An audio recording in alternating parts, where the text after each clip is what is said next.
Hello राष्ट्र के भावी कर्णधारों, सोसाइटी ऑफ कैरियर टेक्नोलॉजी द्वारा आयोजित इस जूलॉजी के एजुकेशनल क्लासेस में आपका स्वागत है। सुख क्लासेस में आज हम लोग कुछ टेक्निकल टर्म्स के बारे में बात करेंगे जो कि मेंडलिज्म शुरू करने के पहले समझना ज़रूरी है। और ये 5 टर्म्स हैं: डोमिनेंस, इनकम्प्लीट डोमिनेंस, को dominance, pseudo dominance and epistasis. और इन पांचों के बीच में बहुत थोड़ा सा अंतर है। सबसे पहले आइए डोमिनेंस की बात करें। डोमिनेंस में क्या होता है कि जब दो परस्पर विरोधी लक्षणों के फैक्टर्स एक साथ हों और उसमें एक ही अपने आप को प्रदर्शित कर पाए, अपना प्रभाव दिखा सके, तो उसे प्रभावी लक्षण या डोमिनेंट कैरेक्टर कहते हैं। और जो दूसरा वाला जो अपना असर नहीं दिखा पाए उसको अप्रभावी लक्षण या रिसेसिव कैरेक्टर कहते हैं। जैसे मेंडल के प्रयोग में जब उन्होंने एक टाल प्लांट और एक ड्वार्फ प्लांट के बीच में क्रॉस किया, तो इसमें टालनेस के लिए 2 फैक्टर थे, कैपिटल टी, और इसमें भी ड्वार्फनेस के लिए 2 फैक्टर थे। तो सबसे पहले तो गैमीट बना इनका, और गैमीट में दोनों फैक्टर में से एक ही जाता है। तो इसमें क्या हुआ, कैपिटल टी आया और इसमें स्मॉल टी आया। ये दोनों मिल करके कैपिटल टी स्मॉल टी, तो इनके जो संतान हुई जिनको F1 जनरेशन कहते हैं, इनमें दोनों के फैक्टर मौजूद हैं। टालनेस वाला फैक्टर भी मौजूद है, ड्वार्फनेस वाला फैक्टर भी मौजूद है, लेकिन ये बाहर से देखने पर टाल दिखाई देता है।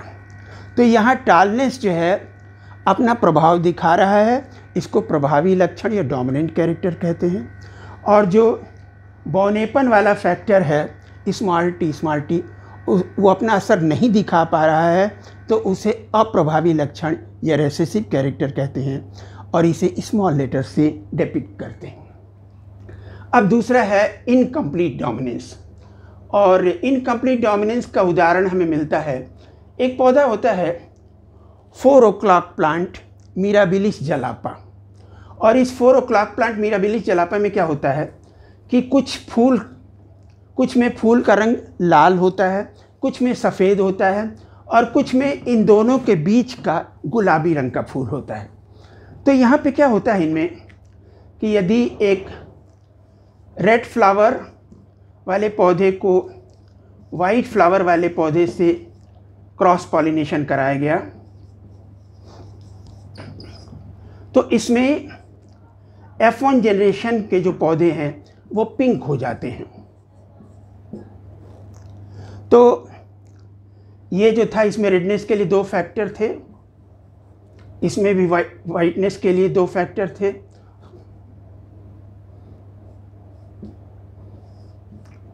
पहले जीन बनाइए, कैपिटल R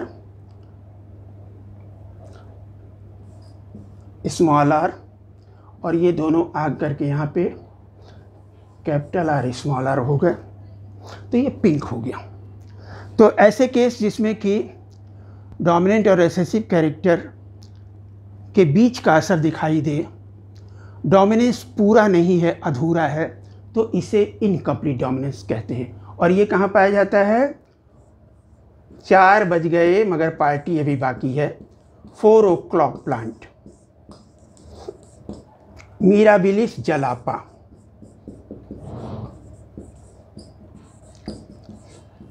तो जब डोमिनेंस कंप्लीट नहीं है, थोड़ा ही असर अपना दिखा रहा है, तो इसे इनकम्प्लीट डोमिनेंस कहते हैं। अब आइए तीसरे की बात करें, कोडोमिनेंस। और कोडोमिनेंस में क्या होता है, यहाँ बीच का असर नहीं है, बल्कि दोनों फैक्टर अपना पूरा असर दिखाते हैं। जैसे इसका सबसे अच्छा उदाहरण पाया जाता है ह्यूमन ब्लड ग्रुप के मामले में। और ह्यूमन ब्लड ग्रुप के मामले में क्या होता है, 2 की जगह 3 एलील होते हैं, A, B और O। इनमें A O के ऊपर डोमिनेंट होता है, बी भी ओ के ऊपर डोमिनेंट होता है, लेकिन ए और बी यदि दोनों पास पास आ जाएं, साथ साथ आ जाएं, तो यहाँ दोनों के बीच का नहीं बल्कि दोनों अपना पूरा पूरा असर दिखाते हैं। ए ब्लड ग्रुप का जो कैरेक्टर है ए एंटीजन का पाया जाना, बी ब्लड ग्रुप का जो कैरेक्टर है आरबीसी के सरफेस पर बी एंटीजन का पाया जाना, तो ये दोनों गुण पूरा पूरा प्रदर्शित होता है, तो इसे कोडोमिनेंस कहते हैं। अब आइए स्यूडो डोमिनेंस। स्यूडो डोमिनेंस बड़ी मज़ेदार चीज़ है। जैसे ये एक एक्सेप्शन है, कभी कभी हो जाता है। जैसे सपोज मान लीजिए मटर के पौधे में ही, वैसे माइस में, छोटे वाले चूहे में इस तरीके का मामला देखा गया था। तो सपोज ये टाल है और एक ड्वार्फ पेरेंट है। अब इसमें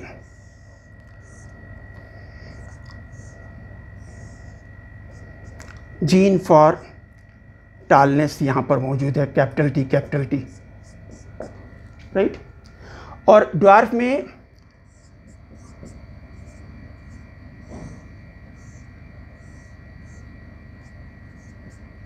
स्मॉल टी जीन मौजूद है। अब यहाँ पर जो इनके गैमीट बनेंगे ये कैपिटल टी स्मॉल टी, और ये जब मिल करके जाइगोट बनाएंगे तो कैपिटल टी स्मॉल टी।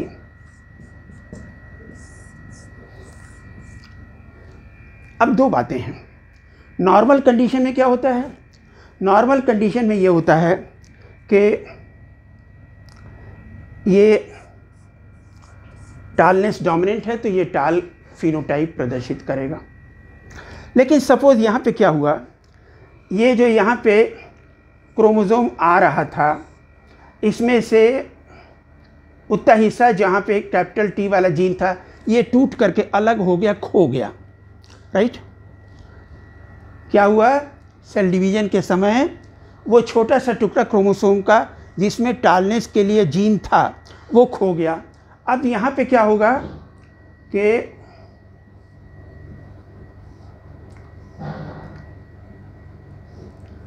यहाँ से जो आ रहा था उसमें तो स्मॉल टी जीन मौजूद है, लेकिन यहाँ से जो आ रहा था वो कैपिटल टी गायब हो गया। तो अब यहाँ पे सिर्फ स्मॉल टी है, तो ये अपना प्रभाव शो करेगा और ये क्या हो जाएगा? ड्वार्फ। हालांकि कैपिटल टी डोमिनेंट है स्मॉल टी पर, लेकिन यहाँ पर कैपिटल टी वाला जीन खो गया तो उसके कारण स्मॉल टी वाला जो रिसेसिव जीन है वो अपना असर दिखा रहा है जैसे कि वो डोमिनेंट है। तो ये झूठ मूठ का डोमिनेंस हो गया, इसलिए इसे क्या कहते हैं? Pseudo dominance.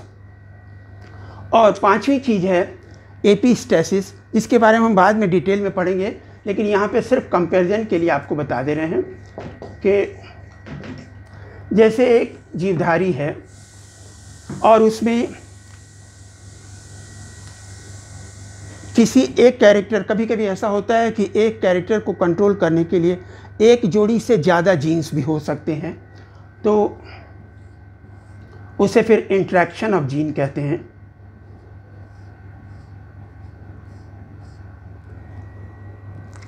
अब यहाँ पर एक जीन है कैपिटल सी और ये है स्मॉल पी, ये कुछ भी, राइट। कैपिटल भी हो सकता है, स्मॉल भी। ये दोनों इंट्रा एलिलिक नहीं है, ये एक दूसरे के एलील नहीं है, ये अलग अलग सेट ऑफ जीन्स पर पाए जा रहे हैं, अलग अलग सेट ऑफ क्रोमोसोम पे पाए जा रहे हैं। जब एक सेट ऑफ क्रोमोसोम पे होते तब तो उनको एलील कहते हैं, ये अलग अलग सेट ऑफ क्रोमोसोम पे हैं तो ये एलील नहीं है। लेकिन ये दोनों ही जोड़े जीन्स एक ही कैरेक्टर को कंट्रोल कर रहे हैं। अब कभी कभी ऐसा होता है, ठीक है, यहाँ पर यदि कैपिटल पी है तो वो अपना प्रभाव प्रदर्शित करेगा, डोमिनेंस शो करेगा। कभी कभी ये वाला जो जीन है वो इस जीन के असर को ढक देता है, मास्क कर लेता है। जैसे मास्क आप लगाते हैं तो क्या होता है, मास्क लगाने के बाद आपका जो ओरिजिनल चेहरा नहीं दिखाई देता है, मास्क के पीछे छुप जाता है। तो यहाँ भी क्या होता है कि ये वाला ये मास्क की तरह से काम करता है, ये इसके असर को ढक लेता है। तो जब एक जोड़ी जीन कोई दूसरे किसी जीन के असर को ढक लें, मास्क कर लें, तो इसे क्या कहते हैं, एपिस्टेसिस। हालांकि इसमें डोमिनेंस से मिलता जुलता है, यहाँ इसके असर से ये वाला नहीं प्रदर्शित हो पा रहा है, ये प्रदर्शित हो पा रहा है, लेकिन यहाँ पर ये इंट्रा एलीलिक नहीं है, वो दोनों एक दूसरे के एलील नहीं है। ये एक दूसरे के एलील होते तब तो डोमिनेंस वाला नियम लागू होता है, या इनकम्प्लीट डोमिनेंस नियम लागू होता है। तो यहाँ पर दो अलग अलग सेट ऑफ क्रोमोसोम पर पाए जाने वाले जीन हैं, और एक सेट ऑफ क्रोमोसोम दूसरे के असर को ढक लेता है, मास्क कर लेता है, तो इस क्रिया को एपिस्टेसिस कहते हैं। तो इस प्रकार ये टेक्निकल टर्म्स हो गए। अब अगले एपिसोड में मेंडल और कॉरेंज के नियमों की बात करेंगे। आपको यदि कोई चीज़ नहीं समझ में आए, आप निसंकोच हमसे पूछ सकते हैं, हमें प्रसन्नता होगी आपका जवाब देने में। आप इसे सब्सक्राइब करें, इस एपिसोड को पसंद आए तो लाइक करिए, अपने दोस्तों में शेयर करिए, और यदि कोई चीज़ ना पसंद आए तो निसंकोच हमें बताइए, हम उसका जवाब देने में हमें प्रसन्नता होगी, खुशी होगी। धन्यवाद।